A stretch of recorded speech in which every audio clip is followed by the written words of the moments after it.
India के जो ताल्लुकात हैं अमेरिका के साथ, वो ताल्लुकात जो हैं वो किस नौइयत के हैं, क्या है सिलसिला, किस तरह से जज कर रहे हैं वो बैठ के अमेरिकन नुक्ते नज़र को, कितने करीब हैं, कितने इत्तेहादी हैं नहीं हैं, क्या है, ये जज करना उनका काम है। लेकिन कुछ ऐसा है ज़रूर जो कि जिसमें आप कहते हैं ना कि प्रॉपर पार्टनरशिप होती, वो नहीं है इस वक्त अमेरिका और इंडिया की। वो उसमें वो उसको जज करना उनका काम है। सही। ठीक है, ये मैं पहले दिन से कह रही हूँ, मेरे को आज का मौकफ नहीं जी है। बिल्कुल।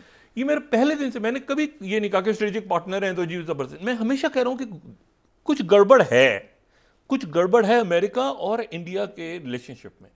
ये बात दुनिया में कोई नहीं कहेगा, और मेरे को पागल आदमी हुआ है ना जो बात करेगा बार बार। अच्छा, अब आओ आज देखें आज क्या हुआ है। वॉशिंगटन पोस्ट के अंदर एक पूरी लंबी कोई एक पेज की स्टोरी छपी है, एक्सक्लूसिव। और उस स्टोरी का जो टाइटल है, उसका टाइटल है covert Indian operation seeks to discredit Modi's critics in the US.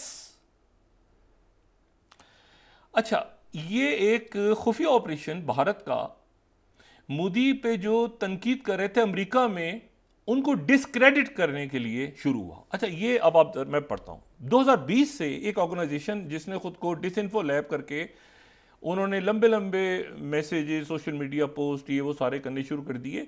और वो जो हैं वो फंडिंग सोर्सेज, ये पूरी इनके पास डिटेल है वॉशिंगटन पोस्ट के पास। कुछ बातें और मेरी नॉलेज में है, वॉशिंगटन पोस्ट के लोगों से मेरी बात हुई तो, लेकिन वो मैं अभी जब आ जाए तो फिर मैं जिक्र करूंगा। लेकिन इसमें एक इंपॉर्टेंट बात क्या है, वो कह रहे हैं कि डिसइंफो लैब है, उन्होंने कंफर्म किया कि रिसर्च जो है वो unsubstantiated claims to paint US government figures, उनके लोगों को भी टारगेट किया गया, गवर्नमेंट के ऑफिशियल्स के खिलाफ कंपेनिंग चल रही थी, रिसर्चर्स के खिलाफ, ह्यूमैनिटेरियन ग्रुप्स के खिलाफ, इंडियन अमेरिकन राइट एक्टिविटीज के खिलाफ, as a part of conspiracy purportedly led by global Islamic groups and billionaire George Soros to undermine India. यानी उसका थीम ये था, ये यहां रोकें जरा स्लाइड, उस पहली स्लाइड पे रोक दें प्लीज, जब मैं कहूं तो आप चेंज कीजिएगा। वो ये कह रहे हैं कि ये इस तरह से काम कर रही थी डिसइंफो लैब, ये ऑपरेशन इस तरह से काम कर रहा था कि जब इसको लोग देखें कि ये कंपेन कौन चला रहा है अमेरिकन के खिलाफ, तो उसके पीछे इंतहा पसंद जिहादी ग्रुप निकले या जॉर्ज सोरोस निकले। अब आप देखिए इंडिया में बार बार जॉर्ज सोरोस को गालियां पड़ रही है ना, तो वो असल में इंडिया का अपना ऑपरेशन था कि उसको इस तरह से सामने लाया गया कि जॉर्ज सोरोस या इस्लामी जिहादी तंजीम है। ये वॉशिंगटन पोस्ट, मैंने, आप यकीन करें ये मैंने आर्टिकल नहीं लिखा। अच्छा आगे चलें, फिर आगे कहानी सुने आप। तो जॉर्ज सोरोस, फिर वो कहते हैं लेकिन इन रियलिटी क्या हुआ है कि डिसइंफो लैब जो है setup and run by Indian intelligence officer.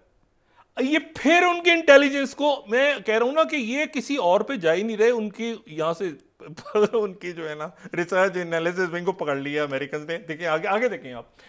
Officer to, अच्छा, discredit foreign critics of Modi government according to 3 people who worked in the organisation और ये फेमिलियर थे। अच्छा ठीक है, ये डिसइंफो लैब के एंटी इंडिया डिसइंफो में कमाल देखें कि उसको फैला इस तरह रहे थे। अच्छा, फिर नीचे बीजेपी की बात हो रही है, ये बात हो रही है, ये करते करते इसके अगले आगे आए, इसके इस रिपोर्ट के अगले हिस्से पे आए जरा। अच्छा, इसका अगला हिस्सा जो है वो ये कह रहा है कि जी इसमें ये बिल्कुल इसी तरह से है जिस तरह केजीबी काम करती थी, प्रोपेगेंडा कैंपेन्स होती थी, बीजेपी और उनके अलाइज करते थे, ये ट्रेडिशनल डोमेस्टिक ये बाहर चले गए हैं, ये अमेरिकन गवर्नमेंट ऑफिशियल्स को भी डिस्क्रेडिट करने पे आ गई तंजीम, ये हो गया, ये हो गया, ये हो गया, जैसे केजीबी टैक्टिक करते। आगे आगे चलें, आगे चलें, इससे भी अगली, इसी को आगे पढ़ते हैं। उसके बाद वो क्या कहते हैं कि ये जो है ये जो डिसइंफो लैब है, 1 दर्जन इसमें प्राइवेट कॉन्ट्रैक्टर्स थे, ठीक है, और क्रिएटेड इन मिड 2020, ऊपर की second line, by lieutenant colonel Dibya Satpathy, जो कि अब 39 साल के हैं, एन इंटेलिजेंस ऑफिसर, नाम ले दिया है। देखिए मैं जो बात कही, ये वॉशिंगटन पोस्ट ने फिर एक रॉ एजेंट का नाम ले दिया है इस रिपोर्ट में। An Indian intelligence officer who has work to shape international perception on India. अच्छा, और फिर उसके बाद वो नीचे अगर आप पढ़ें, the person and another source close to military and Satpathy was later detailed to his current posting with India's external intelligence agency, the Research and Analysis Wing. Over the years, Satpathy has introduced himself to Western journalists and commentators under fake identities, including his preferred नाम क्या होता था? शक्ति। इसका मतलब है ताकत। शक्ति के नाम से इंट्रोड्यूस कराते थे, रॉ के एजेंट थे ये देखें। और उसके बाद वो critical coverage of its adversaries, Pakistan and China, according to 5 additional people who have had contact with सतपाथी। ठीक है, सतपाथी शक्ति के नाम से टीवी चैनल्स पे और बाहर के कॉलम्स, जो बाहर के लोग थे, ये वॉशिंगटन पोस्ट लिख रहा है। अच्छा, आगे चलें। अच्छा भाई, इसे नहीं है। उसके बाद उन्होंने बताया है, उन्होंने कहा ये पूरा रिसर्च किया है। उन्होंने कहा कि ये जो बंदा है, ये बंदा जो है, ये पहले ये इन्फेंट्री में रहे 5 साल तक, ये मौसूफ, उसके बाद ये इंटेलिजेंस सर्विसेज में आ गए। इससे आगे में चलता है Ajit Doval, India security adviser Ajit Doval, who help overseas countries intelligence, did not respond to request for comment. ये यहाँ तक गया वॉशिंगटन पोस्ट। फिर ये पूरा बीजेपी का नीचे लिखा हुआ है, ये लिखा हुआ सारा। अच्छा, आगे चलें। ये रिपोर्ट बड़ी लंबी है और बड़ी अजब रिपोर्ट है ये। वो फिर ये बता रहे हैं कि ये जो है American India activities criticise Modi government, ये सारा हो गया। अच्छा, Muslims, Christians, Sikhs, minority groups 2021 में ये ऑफिस शेयर करते थे, separate team by a career RAW intelligence officer who specialised in China and carried out information operations related to Tibet, said 3 sources. अच्छा, जिन्होंने वाशिंगटन पोस्ट को बताया, डिसइंफो lab itself was headed by Satpathe, who has focused mostly on countering Pakistan and unrest its allegedly formed in Indian border state of Punjab and Indian controlled Kashmir, these people said. अब ये chargesheet है, लेकिन इस chargesheet का जो एक important बात है ना, ये वो EU डिसइंफो लैब, वो जिसने रिपोर्ट्स लाए थे 2018 में लीक हुई थी, और उन्हें उसके काउंटर इन्होंने एक डिसइंफो लैब बना के और उसी के साथ लिंक करके एक दूसरा लॉन्च कर दिया, जिसको वॉशिंगटन पोस्ट कह रहा है कि ये तो वो रन कर रहे हैं जिसको इंडिया के लोग रन कर रहे हैं। इंडिया के लोगों से मुराद ये कि उनके, ये वॉशिंगटन पोस्ट में क्यों छपी है स्टोरी?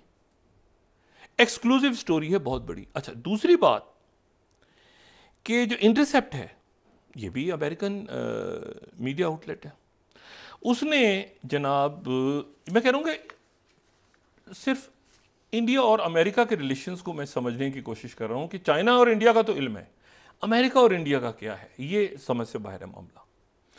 अच्छा, इंटरसेप्ट ने ये लिखा है कि secret Indian memo 10 slide ordered concrete measures against Hardeep Singh Nijjar 2 months before his assassination in Canada। ये इनके हत्थे लग गया है एक मेमो। लेकिन इसमें जो इशू है वो ये कह रहे हैं कि मेमो जो है उस पर साइन किसका है? Vinay Kwatra, India foreign secretary के साइन है, listed for distribution of 7 consulates को भेजा गया अमेरिका। अच्छा, कवत्रा सिग्नेचर वो analysed by a forensic handwriting expert and found with high confidence to match records of his signature in other publicly available documents reviewed by the Intercept. ये chargesheet, पहली chargesheet तो आ चुकी है, नामों के साथ आया है। अच्छा, इसके ऊपर मतलब हम ये भी कह सकते थे कि ये ऐसे ही फजूल है। इंडिया ने रिएक्ट किया है। द हिंदू 11वीं स्लाइड जो है, India denies US news outlets report on Khalistan sympathisers. ठीक है, इंडिया ने इसको सख्ती से डिनाई किया, strongly assert that such reports are fake and completely fabricated, there is no such memo। ये बात की है एक्सटर्नल अफेयर्स स्पोक्समैन ने। वो जो बात कर रहे हैं वो ये कह रहे हैं कि ये वो डॉक्यूमेंट है जो कि FBI के लोगों के पास और कनाडा की इंटेलिजेंस उनके पास है, जो साइन है वो उन्होंने लिंक कर दिए सेक्रेटरी खारजा के। और साथ ही एक और ऑफिसर का नाम आ गया, एक वो CC1 को ढूंढ रहे हैं लोग सारे, ये एक ऑफिसर का नाम वॉशिंगटन पोस्ट ने लिख दिया है कि ये रन करते थे बैठ के और अपने आप को शक्ति के नाम से इंट्रोड्यूस कराते थे, फॉरेन जर्नलिस्ट और ये TV पे भी थे। अब मुझे बताएं, ये इस रिलेशनशिप ये स्मूथ है? नहीं, ये स्मूथ रिलेशनशिप नहीं है। इंडिया के जो हाईएस्ट लेवल पे लोग हैं वो कहते रहे हैं कि हमारे खिलाफ जो कैंपेन चल रही है उसमें जॉर्ज सोरोस एक्टिव है। जॉर्ज सोरोस के ऊपर ये नाम लेते रहे हैं।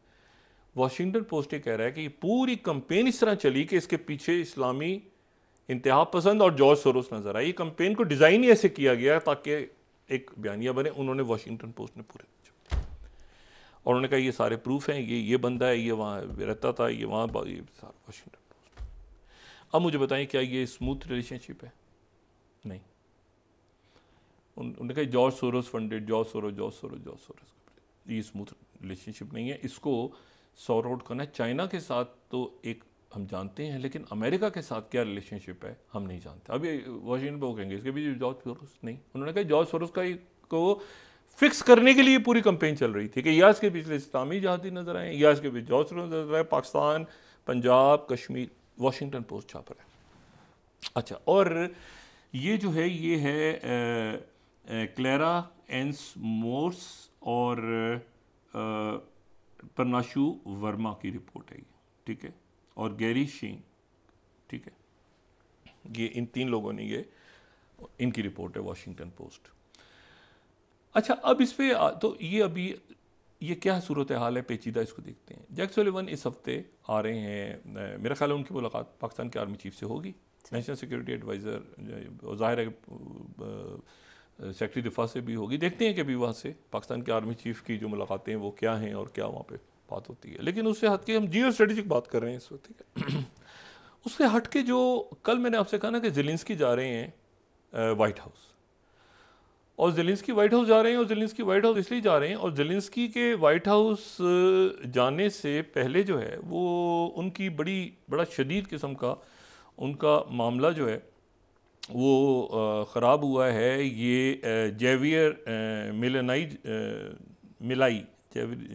मिलाई जो कि अर्जेंटीना के नए वज़ीर आज़म मुंतखब हुए हैं, नए सदर मुंतखब हुए हैं, सॉरी। तो ये जो हैं उनकी तकरीब हलफ बरदारी थी कल।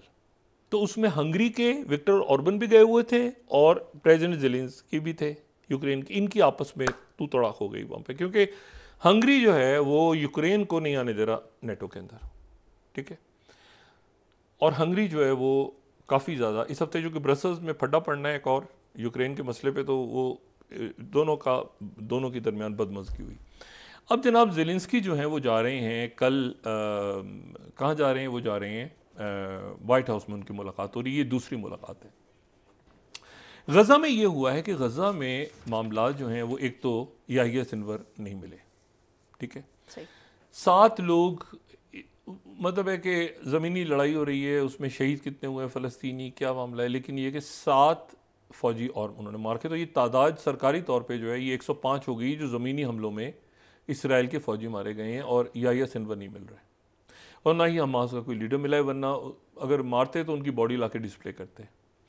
तो हमास के लोग ये कह रहे हैं कि हमारा कोई आदमी अगर बॉम्बिंग चलेगा, लीडरशिप हमारी सेफ है। वो कहाँ है? खान यूनुस के गिर्द अब घेरा तंग है। क्या खान यूनुस में मौजूद हैं याहिया सिनवर और बाकी मगवी? अगर वहाँ पे बॉम्बिंग होती है तो उसके नतीजे में वो लोग जानों से चले जाएंगे जो कि अगवा करके रखे हुए हैं, और अगर वो लोग चले गए और याहिया सिनवर के बच के निकल गए तो फिर क्या होगा कि इसराइल ने अपने लोगों को मार दिया और हमास के लोग निकल गए। तो ये एक बड़ी सिचुएशन, बड़ी अजीब सी हो गई है इस वक्त गज़ा के अंदर।